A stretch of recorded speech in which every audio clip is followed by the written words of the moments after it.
गुरुङ साहित्यिक मञ्च नेपालको 4औं स्थापना दिवसको उपलक्ष्यमा आयोजना गरिएको यो कार्यक्रमका सभाध्यक्षज्यू, उपस्थित साहित्यकर्मी, त्यसप्रति रुचि राख्ने सम्पूर्ण महानुभावहरू, गुरुङ दाजुभाइ दिदीबहिनीहरू,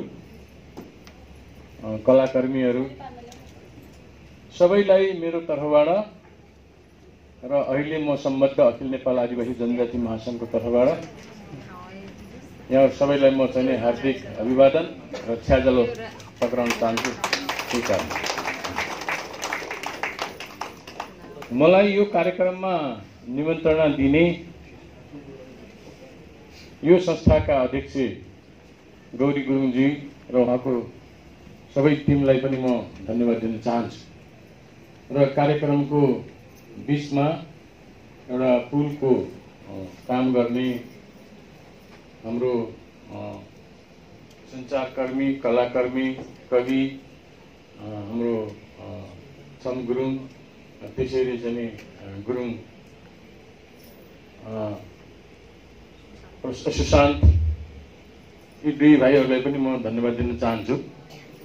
वास्तवमा म यो साहित्य क्षेत्रको यस्तो व्यक्ति त होइन, साहित्य चाहिँ मेरो क्षेत्र त होइन, तर पनि साहित्यप्रति मेरो रुचि भएकोले यो कार्यक्रममा बोलाएर आउन पाउँदा अत्यन्त खुसी भएको छु। यहाँ आइसकेपछि मैले सुने हिजोको आदिवासी जनजातिहरूको सौन्दर्य शास्त्रको विषयमा विज्ञहरूले बोलेका टिप्पणीहरू चाहिँ सुने। त्यसरी चाहिँ यहाँका चाहिँ माहौलहरू, यहाँ चाहिँ प्रस्तुत भएका अहिलेको कविताहरू सुने र मलाई के लाग्यो भनेदेखि उहाँहरूले साहित्यको पाठ गर्नुभएको छ, साहित्यको विषयवस्तु प्रस्तुत गर्नुभएको छ, तर मलाई के लाग्यो भनेदेखि उहाँहरूले मानवशास्त्रको भाषण गरिरहनु भएको जस्तो लाग्यो। सायद मैले मानवशास्त्रको विषय पढाएको भए फेरि उहाँहरूलाई के लाग्थ्यो भनेदेखि यो मान्छेले मानवशास्त्र भन्छ तर सबै साहित्यको कुरा गरेछ जस्तो लाग्थ्यो। किनभनेदेखि विषयहरू, त्यसका अन्तर सम्बन्धहरू छन्, त्यसको बिचमा मिठो सम्बन्ध रहेछ। र खुसी के लाग्यो भनेदेखि म एउटा पहिचानको अभियानमा लागेको मान्छे, पहिचानको लागि लड्ने मान्छे, पहिचानकै लागि मरिमेट्ने मान्छे, अहिले यहाँ चाहिँ नि कविताहरूको विषयवस्तुहरू पहिचान सम्बन्धी, भूमिपुत्र सम्बन्धी त्यो खालको चाहिँ तपाईँको कविता, त्यसरी चाहिँ मुक्तकहरू सुन्न पाउँदाखेरि यो हाम्रो विषय धेरै टाढाको विषय रहन्छ, धेरै नजिकको विषय।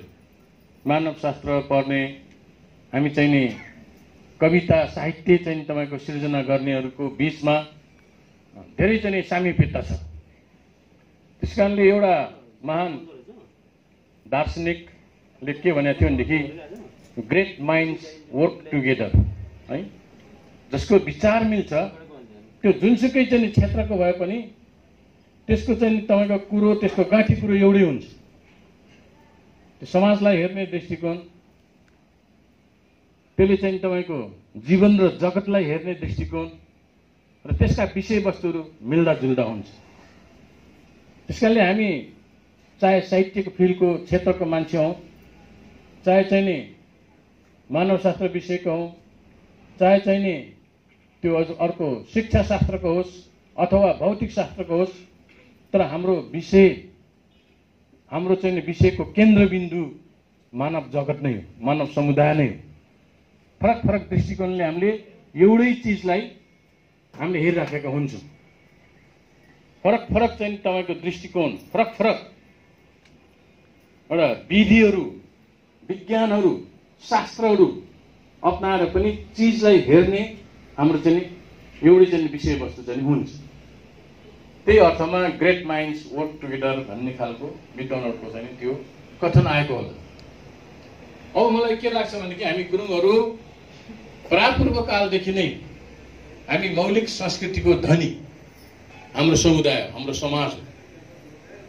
गीत संगीत नृत्य, हाम्रो चाहिँ नि कथा कविता, त्यसरी चाहिँ उखान टुक्काहरू, आख्यानहरू, लोकगीत, लोक सङ्गीत, लोक दोहोरी, अनि त्यसरी चाहिँ तपाईँको हाम्रो ओरल हिस्ट्री, मौखिक इतिहास हामीले परापूर्व कालदेखि हाम्रो बाउ बाजेबाट, हाम्रो पुर्खाबाट अनुभव गरेका छौँ, सुनिआएका छौँ, बुझिआएका छौँ।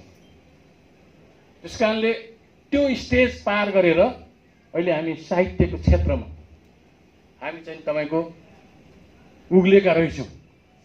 हामीले परम्परागत हाम्रो मौलिक गीत सङ्गीत, त्यो खालको गर्ने उखान टुक्काहरूलाई, फक्लोरहरूलाई चाहिँ छोडेर अहिले हामी साहित्यिक क्षेत्रमा आयौँ।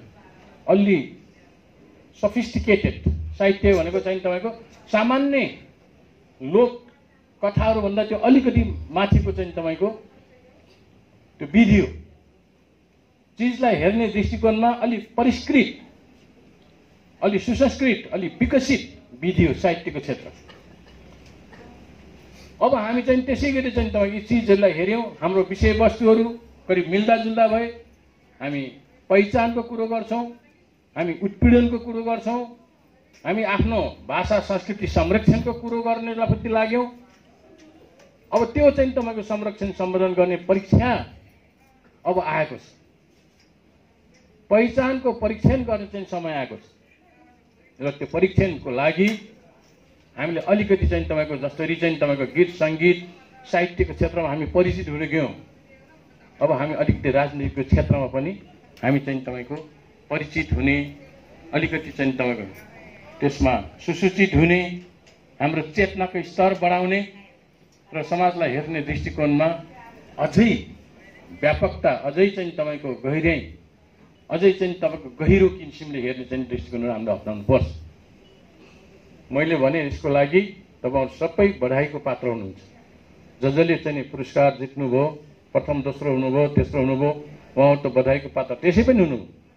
तर यो चाहिँ तपाईँको प्रतियोगितामा जसले भाग लिनुभयो उहाँहरू सबै चाहिँ तपाईँको बधाईको चाहिँ पात्रहरू। हामी कलिली उमेरदेखि पनि कमसेकम यो क्षेत्रमा यसरी चाहिँ हामीले रुचि राख्यौँ।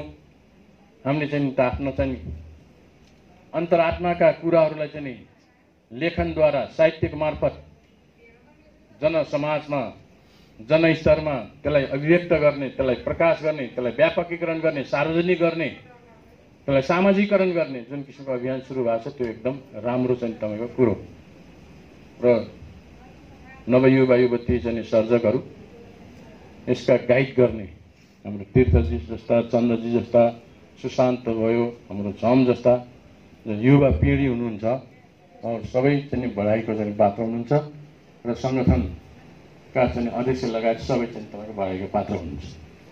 अब समय अलिकति च्यापिसकेको छ। म छोटकरीमा केही कुराहरू चाहिँ राख्न चाहन्छु। म तपाईँहरूको धेरै समय लिन चाहन्न। अब हामी पहिचानप्रति हामी सबै चाहिँ तपाईँको एकदम हाम्रो चासो छ, चिन्ता छ। हामीले पहिचान जोगाउनुपर्छ भन्ने हामीले लागिराखेको छ। किनभनेदेखि पहिचान हरायो भनेदेखि हाम्रो अस्तित्व पनि हराउँछ। पहिचानका आधारहरू के हुन् भन्ने कुरो हिजोको सौन्दर्य शास्त्रको प्रवचनबाट थाहा पाउनुभयो। साहित्यिक क्षेत्रमा उहाँले ती कुराहरूलाई चाहिँ विस्तृतीकरण गर्नुभयो। केही कुराहरू म थप्न चाहन्छु।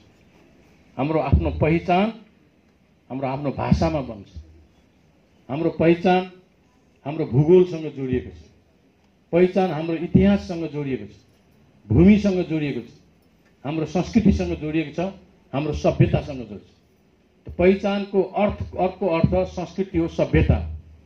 पहिचान जोगाउने भनेको हाम्रो आफ्नो संस्कृति र सभ्यता पनि हामीले जोगाउनु।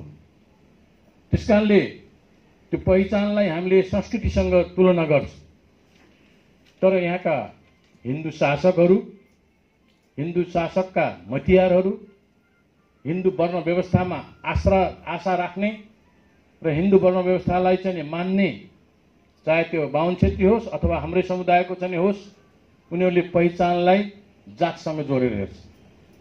हामीले चाहिँ के भनेको छौँ भनेदेखि कि पहिचान खालि पहिचानको लागि मात्र होइन।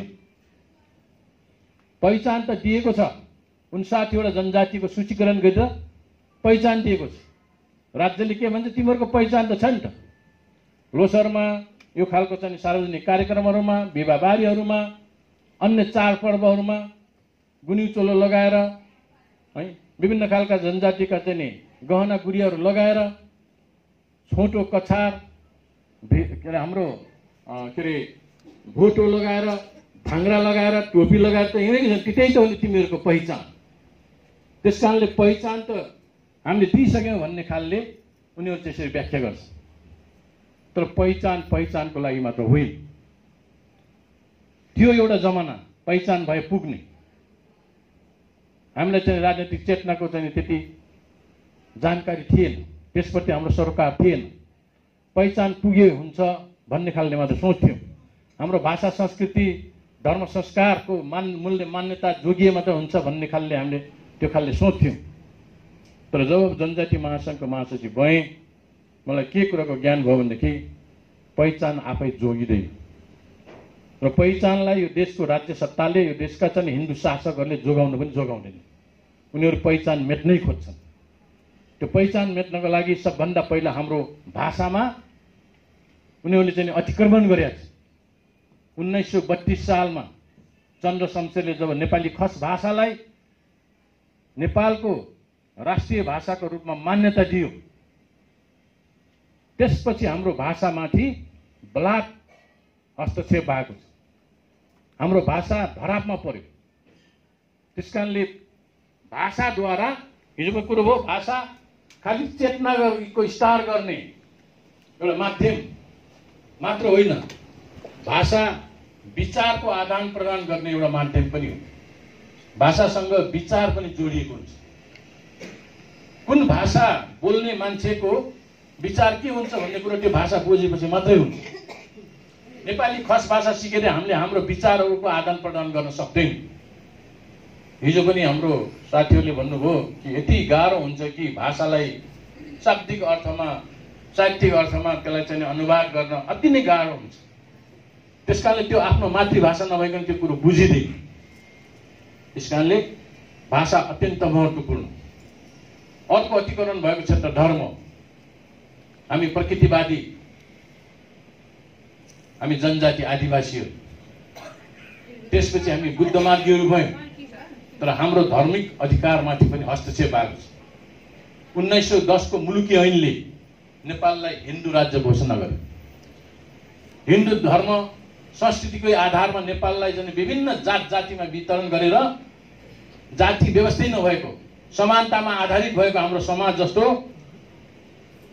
जनजातिको समुदायलाई चाहिने सबभन्दा माथि बाहुन, त्यसपछि क्षेत्री अनि बीचको चाहिँ जनजाति, त्यसैमा पनि दुई थरीको बाँड्यो। एउटा जनजाति जसलाई चाहिँ तपाईँको दासदासी बनाउन नपाउने, एक थरीको जनजाति जसलाई चाहिँ दासदासी बनाउन पाउने र किनबेचसम्म गर्न पाउने, त्यो खालको चाहिँ एउटा जाति व्यवस्थामा यो राज्यको संरचना भएको छ, यो समाजको संरचना भएको छ।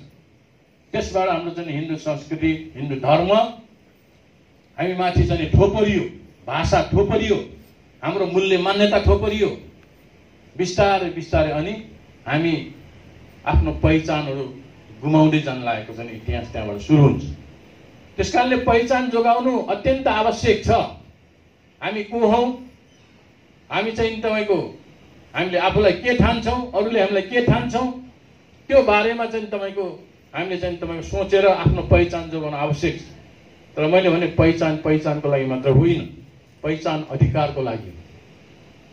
जसले चाहिँ तपाईँ अधिकार उपयोग गर्न पाउँदैन त्यसले पहिचान जोगाउन पनि सक्दैन।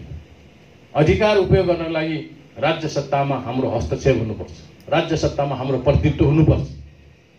किनभनेदेखि जुन देशमा जुन जातिको राज्य सत्ता राजनीति माथि उनीहरूको वर्चस्व छ, त्यसैले त्यो राज्यमा भाषा कस्तो बनाउने, धर्म के गर्ने, पहिचान के गर्ने, राज्यको समग्र मोडेल नमुना कस्तो हुने भन्ने कुरोको निर्णय गर्ने त्यही राज्य सत्ताका हकवालाहरू मात्रै हुन्छ। अहिले राज्य सत्ताका हकवाला भनेको हिन्दू चाहिँ वर्गहरूबाट छ, अभिजात वर्ग, त्यो पनि ती गरिब निमुखा, त्यो अत्यन्त चाहिँ तपाईँको विभेदमा परेका, उत्पीडनमा परेका, छुवाछुतमा परेका दलितहरू होइनन्।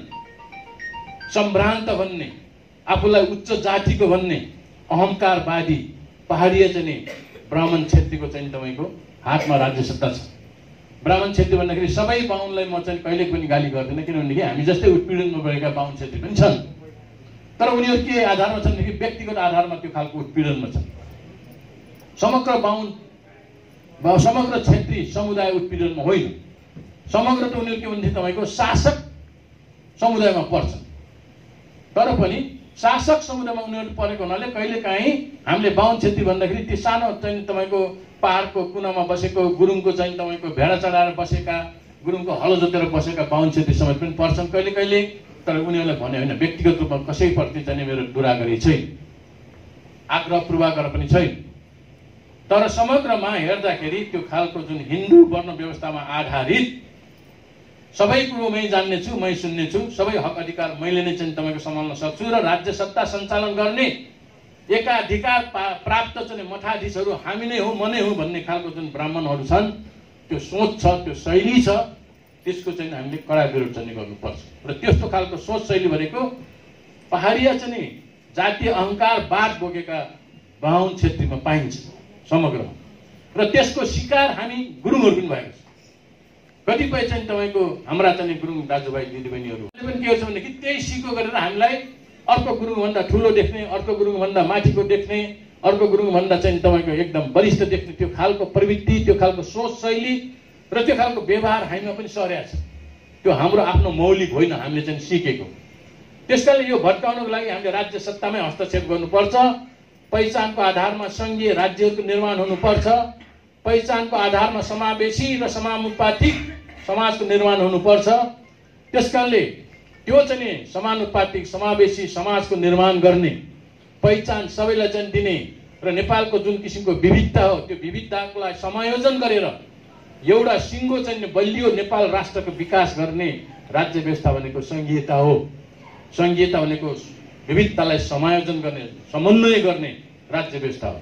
र हामीले चाहिँ तपाईँको पहिचानको आधारमा सङ्घीय राज्य व्यवस्था ढङ्गले जब जनजातिको आवाज बलियो हुँदै गयो, बुलन्द हुँदै गयो र राज्य व्यवस्था सङ्घीयतामा जान खोज्यो, त्यो सङ्घीयतामा जाने राज्य व्यवस्था पनि पहिचानको आधारमा जान खोज्यो।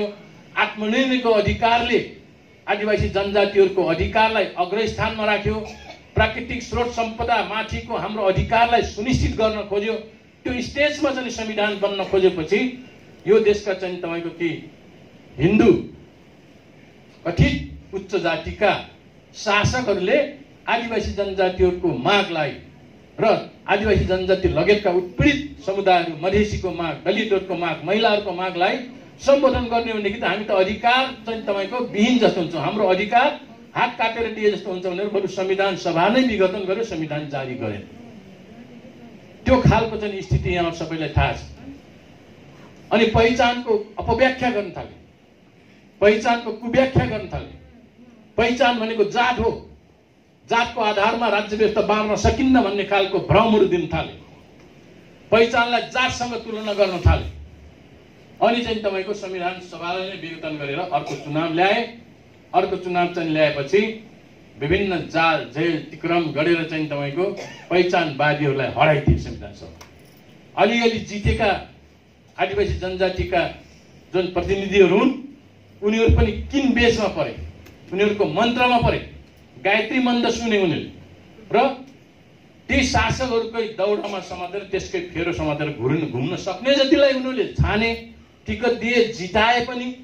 तर अलिकति पहिचानको कुरो गर्ने, अधिकारको कुरो गर्ने, समानुपातिक समावेशीको चाहिँ कुरा गर्नेहरू सबै चाहिँ किनारा लगाइदिए। र अहिलेको चाहिँ तपाईँको संविधान सभाबाट पारित भएको दोस्रो संविधान सभाले पारित गरेको जुन किसिमको अहिलेको संविधान छ त्यो फेरि हिजो पञ्चायत कालकै संविधान जस्तो पहिचान विहीन, असमावेशी, अलोकतान्त्रिक, त्यो खालको संघीयताको भावना मर्म नबुझ्ने, संघीयता नाम मात्रमा दिने, भाषा नाम मात्रमा दिने, नेपाली भाषालाई फेरि चाहिँ तपाईँको सरकारी कामकाजको भाषा भनेर एकाधिकार दिने, धर्मनिरपेक्षको चाहिँ तपाईँको एउटा बाहिरी देखाउने आवरण खोल यो चाहिँ तपाईको धार्मिक स्वतन्त्रता दिने, तर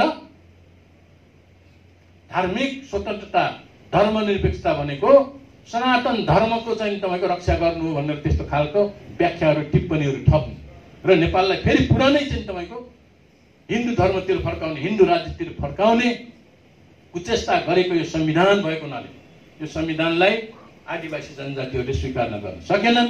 हामीले यसलाई चाहिँ कालो संविधान भन्यौं, यसलाई चाहिँ प्रतिगामी संविधान भनेका छौं, यसलाई प्रतिक्रियावादी संविधान भनेका छौं र यथास्थितिवादी संविधान भनेको छौं।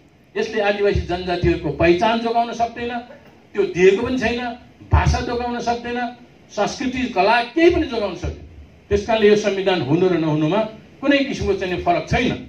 यद्यपि यसले चाहिँ तपाईको संहिता ल्याएको छ, गणतन्त्रको चाहिँ तपाईको एउटा त्यहाँ चाहिँ स्थान दिएको छ, समावेशी समानुपातिकलाई यसले अंगीकार गरेको छ। त्यो केही हदसम्म हामीले मागेका मागहरूमध्येका केही अंशहरू हुन्, तर त्यो चाहिँ त आवरण मात्र हो। त्यो भित्रको जुन किसिमको गुडी हो त्यो गुडी त्यहाँ छैन। हामीले संहिता यस्तो खोजेका थिएनौँ। संहिता चाहिँ भन्ने सबै चाहिँ तपाईको अधिकार सिंहदरबारमै राख्ने, गाउँपालिकालाई चाहिँ तपाईको प्रदेशहरूलाई कुनै किसिमको अधिकारहरू नदिने, यो खालको संहिता हामीले माग्या होइन। पहिचान मास्ने संहिता हामीले माग्या होइन।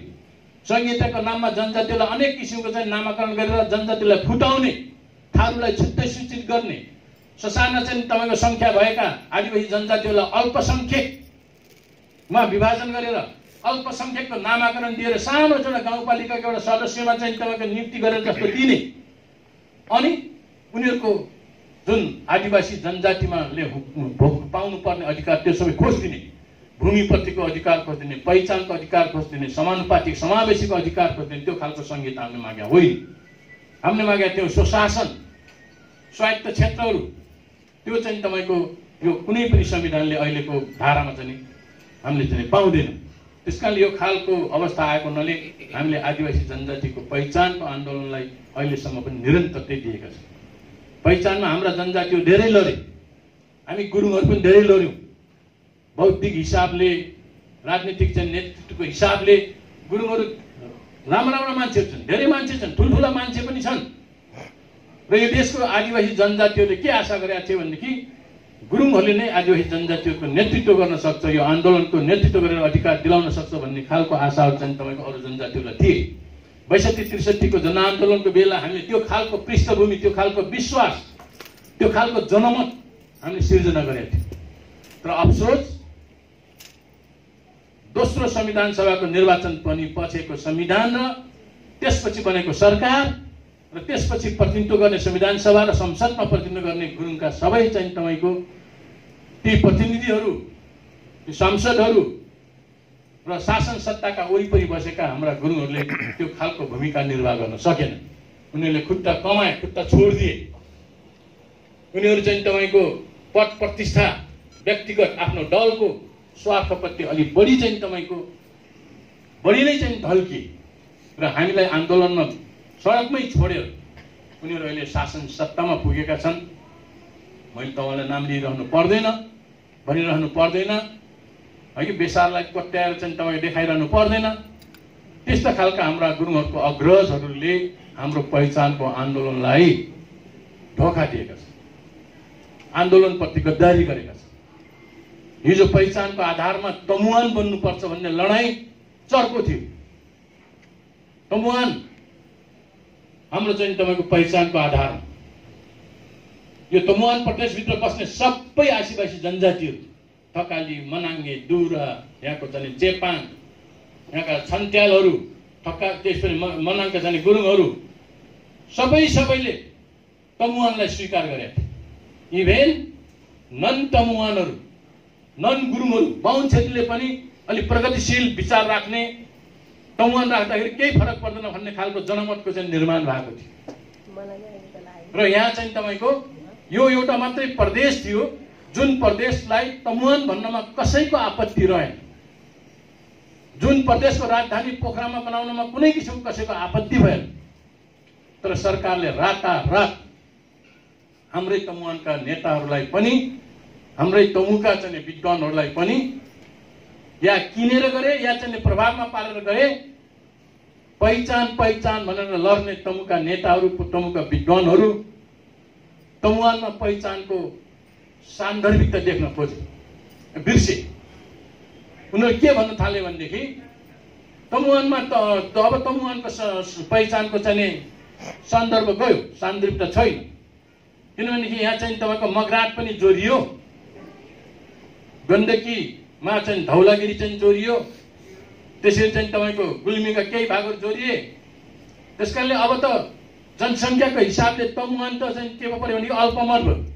33% जनसङ्ख्या पनि छैन तमुवान, अरू जातिको यहाँ चाहिँ बाहुल्यता छ। त्यस कारणले हामीले तमुवान चाहिँदैन, त्यसको सान्दर्भिकता गयो भन्नु। तपाईँलाई म के स्मरण गर्न चाहन्छु भनेदेखि पहिचान जनसङ्ख्याको टाउको गनेर चाहिँ पहिचान आउँदैन। पहिचानको सिद्धान्त जनसङ्ख्याको आधारमा होइन, पहिचानको आधार इतिहासको आधारमा हो, पहिचानको आधार सभ्यता संस्कृतिको आधारमा हो, भाषाको आधारमा हो, मौलिक यहाँको चाहिँ तपाईँको जातिहरूको उनीहरूको सभ्यता, भूगोल, भाषा, मनोविज्ञानको आधारमा बन्छ। त्यसकारणले त्यो सबै सिद्धान्त बिर्सेर, त्यो खालको मूल्य मान्यता पहिचानको बिर्सेर जनसङ्ख्यालाई पहिचानको आधार भन्ने हिसाबले चाहिँ अपव्याख्या गरेर गण्डकी चाहिँ तपाईँको नदीको मगरको भाषामा चाहिँ व्याख्या गरेर गण्डकी भनेको त हरियो पानी हो, गान्धी हरियो पानी चाहिँ भन्ने खालको चाहिँ व्याख्या गरेर राज्यको गुलामी गरे, चाकरी गरे, तमुवान अहिलेलाई गुमाइदिए। तमुवान छैन। हिमालको नाममा हामीले चाहिँ तपाईँको सङ्घीय राज्यहरूको सङ्घीय संरचनाहरूको नामाकरण गर्न खोजेको होइन। ती हाम्रा अमूल्य चाहिँ नि सम्पत्ति हुन्, त्यो आफ्नो ठाउँमा छ। तर पहिचान माछापुच्छरलाई चाहिएको छैन, पहिचान अन्नपूर्णलाई चाहिएको छैन, फेवाताललाई पहिचान चाहिएको छैन, पहिचान गण्डकी नदीलाई चाहिएको छैन, यहाँको भूमिलाई चाहिएको चाहिँ तपाईँको पहिचान, इतिहासलाई चाहिएको पहिचान हो, हाम्रो जातिलाई चाहिएको पहिचान, मान्छेलाई चाहिएको पहिचान, मानिसको हुन्छ पहिचान, मानिसले नै हो अरूको चाहिँ तपाईँको पहिचान दिने। त्यसकारणले यी सबै खालका भ्रमहरू चाहिँ सिर्जना गरेर हामीलाई चाहिँ अहिले पहिचान विमुख बनाएका छन्।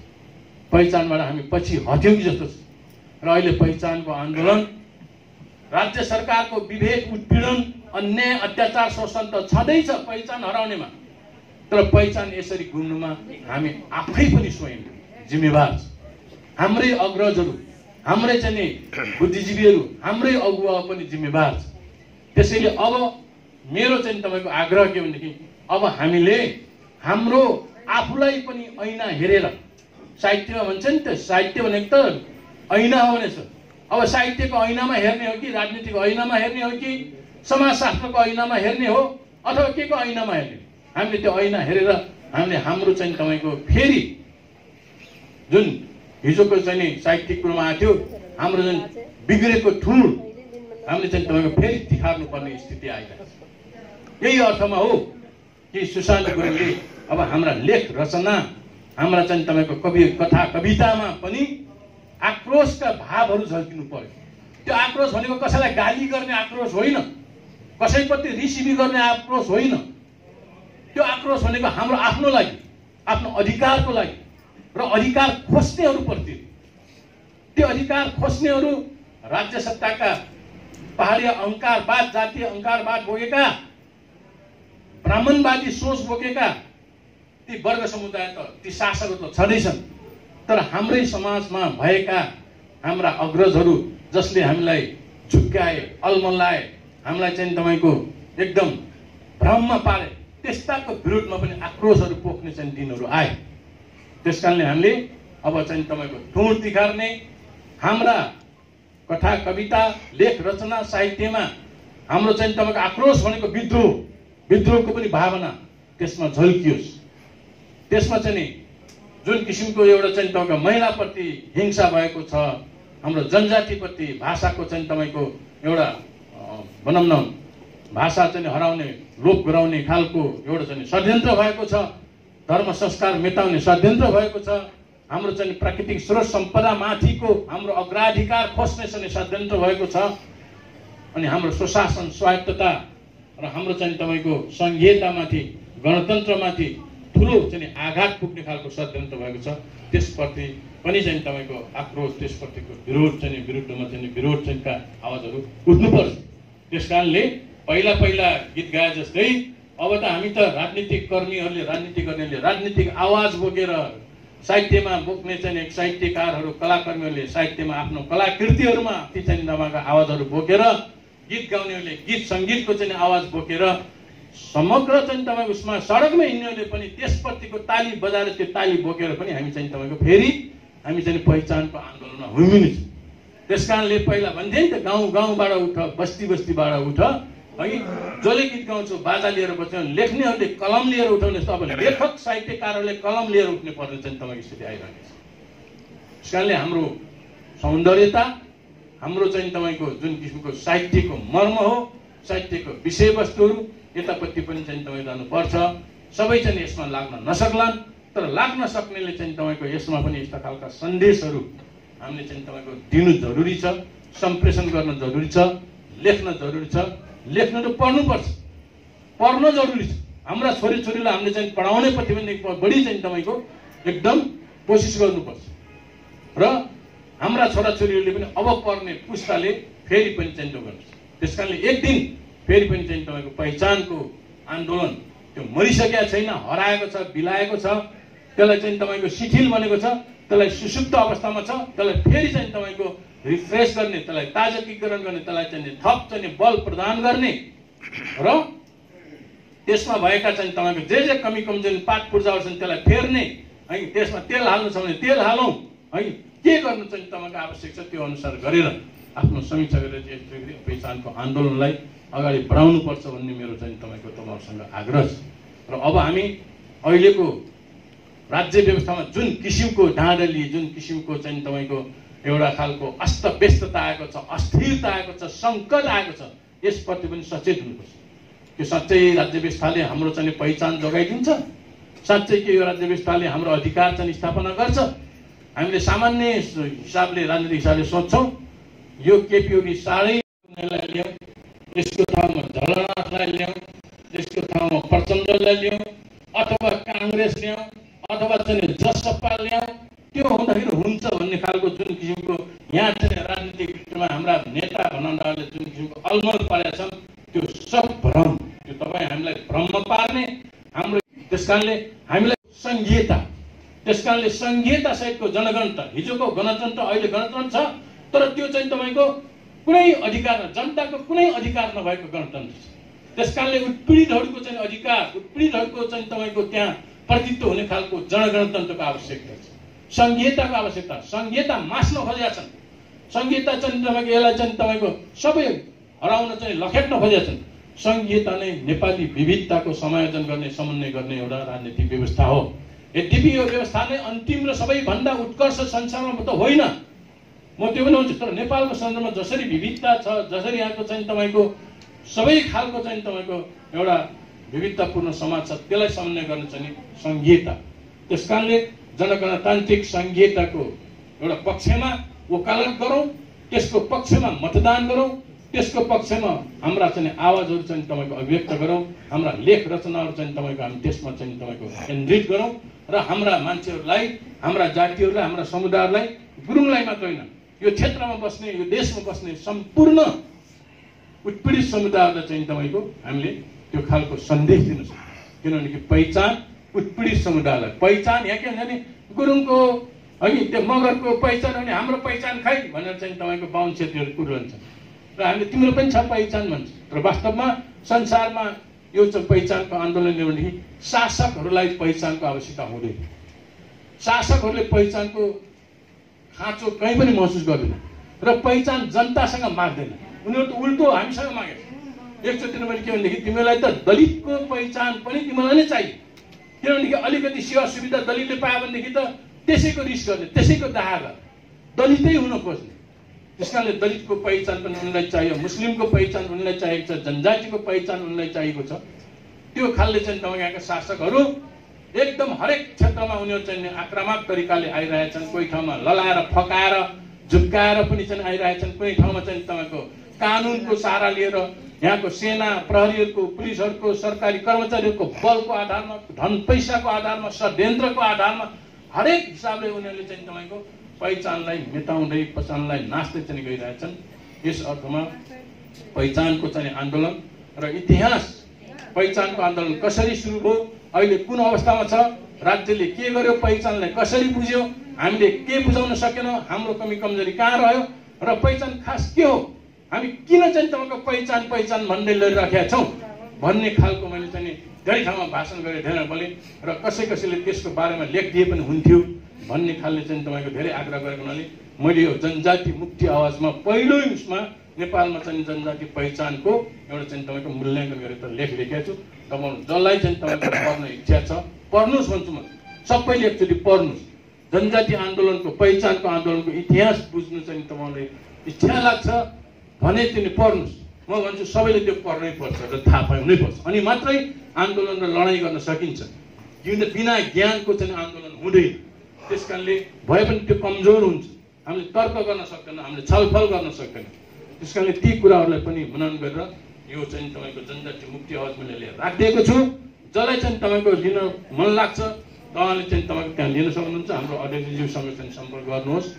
त्यसरी चाहिँ तपाईँको मेरो चाहिँ तपाईँको भनाइहरू त्यसमा सबै हेर्नु भनेदेखि मैले तपाईँलाई धेरै कुरो भनिरहनु सक्दैन पर्दैन।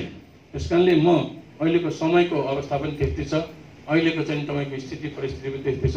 त्यस कारणले भोलि नै मेरो अन्तर्राष्ट्रिय एउटा सम्मेलन भएको हुनाले म फर्किनु पर्ने हुनाले तपाईँसँग धेरै लामो समयसम्म कुरा गरेर बस्नु चाहिँ मलाई अलिक असमर्थ छु। त्यसलाई म माफी चाहँदै अब हाम्रो समय पनि करिब अन्त्यतिर भइरहेको छ। यति भनेर तपाईँलाई मैले आफ्ना विचारहरू भावनाहरू केही चाहिँ तपाईँको तथ्यगत इतिहासहरूका कुराहरू इतिहासमा घटेका कुराहरू राखेँ र गुरुङहरूले धेरै लामो समयदेखि पहिचानको आन्दोलन गरिरहेछन्। लखन थापादेखि लिएर सुपति गुरुङदेखि लिएर अघि धेरै चाहिँ तपाईँको गुरुङहरूले चाहिँ पहिचान आन्दोलन गर्छन्।